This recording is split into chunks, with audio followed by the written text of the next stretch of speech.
Happy Friday. Happy Friday. I wanted to talk about positive parent involvement and the impact that it has. I work with a lot of parents, have been since I've been in education for 20 years. The past 12 years has been more direct as administrator. And I've come across all kinds of parents that care about their children and the education of their children. And it's been interesting to watch the strategies that parents will utilize to get what they want, all in the name of this is what's best for my children. And it causes me to pause because I watch a lot of parents and I work with a lot of parents, and I love when parents get involved. I know sometimes parents would be in my office and say, I'm that annoying parent that keeps asking you questions. And I'm like, no, definitely ask questions, find out what's happening, find out the procedures and the policy, and, let's work together to make this the best thing for your kid.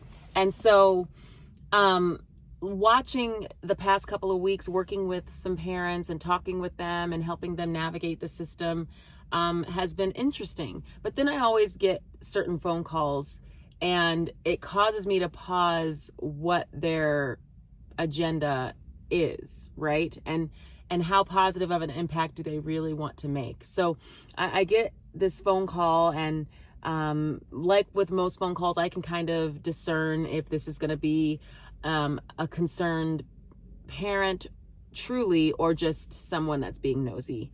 And the call starts in, and I think at first the person wants to learn, but then she goes on to say, well, what is this equity? I don't know if I want equity in my school, and this is just not, the right thing, that we need to have this diversity in our school.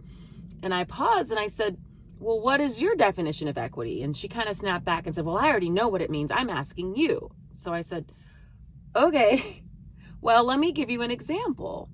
And I asked her, I said, have you seen a picture of 3 students, a cartoon, watching a softball game or a baseball game or a soccer game, and there's a fence in between them? Have you seen that illustration?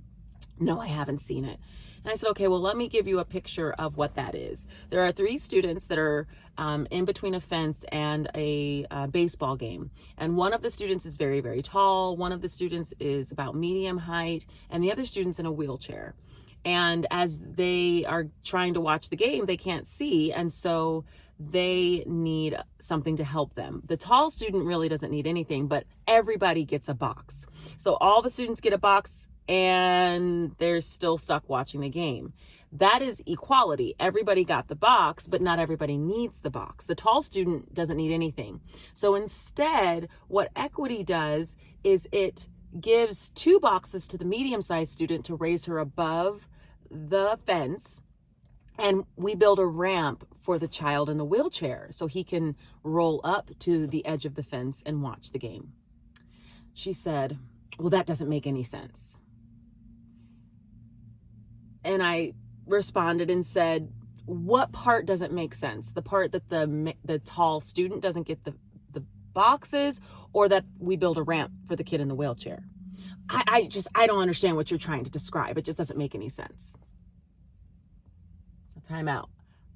I'm a good teacher, and I was kind of offended that she didn't see my Picasso painting of this illustration that is all over Google. So I said, okay, well, I'm sorry that I did not paint a clear picture for you, but if you Google equity cartoon, you'll have many descriptions that come up, and you'll see the one that I was describing. And it was at that point that I knew I needed to get off the phone, that this was going to be a conversation of back and forth, and that she wasn't going to like anything that I had to say. And she wasn't there to create, seeking first to understand and then be understood. There was just going to be none of that. There was just going to be a constant back and forth, and I don't have time for that. So I listened to her go on for a few more stages, and I said, our goal is to make sure that all students feel welcome in school, that they feel included, and that they are equitably given what they need. And if a child needs a wheelchair, we'll build a ramp. If children need to learn English, we will give them supports to learn English. Well, what about the students that speak English? And I said, yeah, we give them supports as well in other programs. So After 22 minutes of that phone call conversation, I gave her some websites. I sent her to different departments.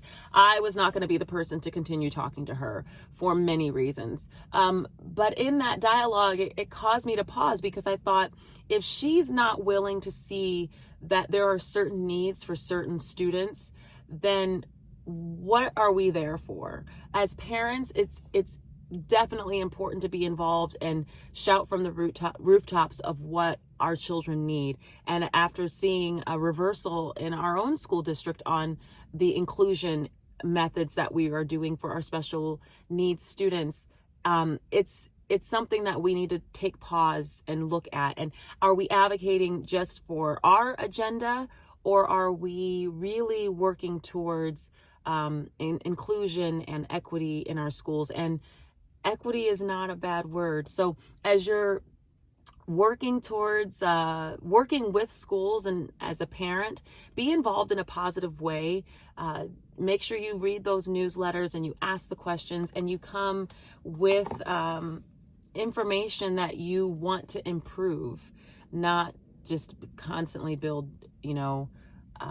a wall around and not have any communication. So I think parent involvement is spectacular, and when done the right way and the most positive way, it is effective and definitely one where change happens. So parents, ask questions, have phone calls, get other people involved and on board, and share the positive message that you have. And those are just some Friday facts. Have a great weekend.